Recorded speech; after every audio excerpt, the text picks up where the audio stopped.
Dikush mundet me thonë, pse është besimtari ai personi që e meriton qetësinë shpirtërore përpara tjerëve?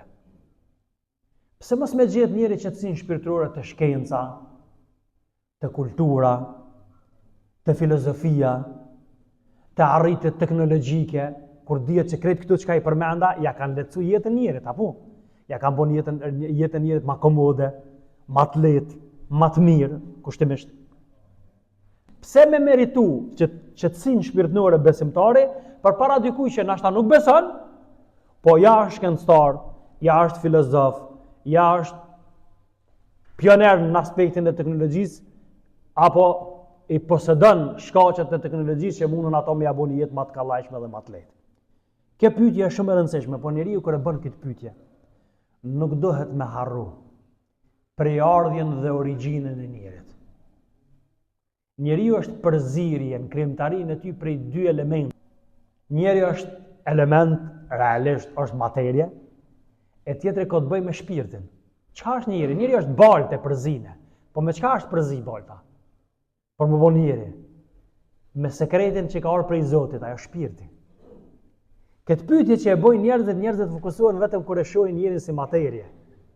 Nëse njeriu do të ishte vetëm materie, unë do të pajtoja që me këtë konstatim të atyre njerëzve ose këtë pyetje që e bojnë.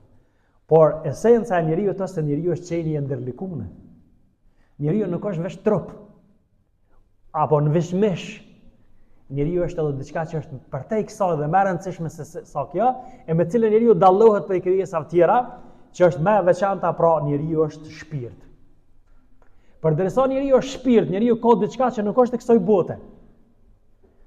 Po njeriu ka një vakum, një zbrasi, që nuk mundet m'ja plotsu as shkenca, e as nuk mundet m'ja plotsu atë zbrasi, as teknologjia, e as filozofia, e as kur gjë tjetër që ka të bëjë me këtë botë. Pra njeriu ka shpirtin dhe njeriu ka nevojë për një lloj ushqimi të shpirtit që është besimi, Zoti do ta shoh. Pse besimtari e meriton këtë qetësinë shpirtërore për të cilën po flasim na? Mund të jetë i varfër, mund të jetë me plot telashe dhe probleme, mund të jetë flakën e luftës, sprovat më të mëdha, por është i kënaqur me caktimin e Allahut. Ka kjo qetësi shpirtërore. Besimtari i përgjigjet natyrës njerëzore. Allahu në Kur'an kur flet për këtë lloj natyrshmërie njerëzore thotë fitrat Allahi allati fatara an-nasa 'alayha la tabdila li khalqillah. Thotë Allah, kjo është natyrshmëria në cilën Zoti ka krijuar njerëzit. Natyrshmëri, cilën Allahu i ka krijuar njerëzit. La tabdila li khalqillah.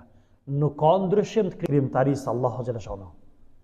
Por natyrën njerëzore, sikur Zoti don më na thonë neve, ekziston një hapësirë apo një vakum, një zbrasi, cilën nuk e mbush as shkenca e as filozofia, por vetëm besimi tek Allahu.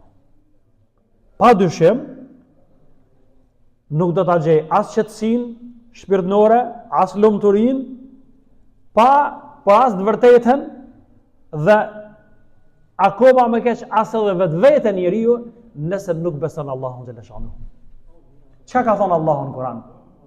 وَلَا تَكُونُوا كَالَّذِينَ نَسُوا اللَّهَ فَأَنسَاهُمْ أَنفُسَهُمْ.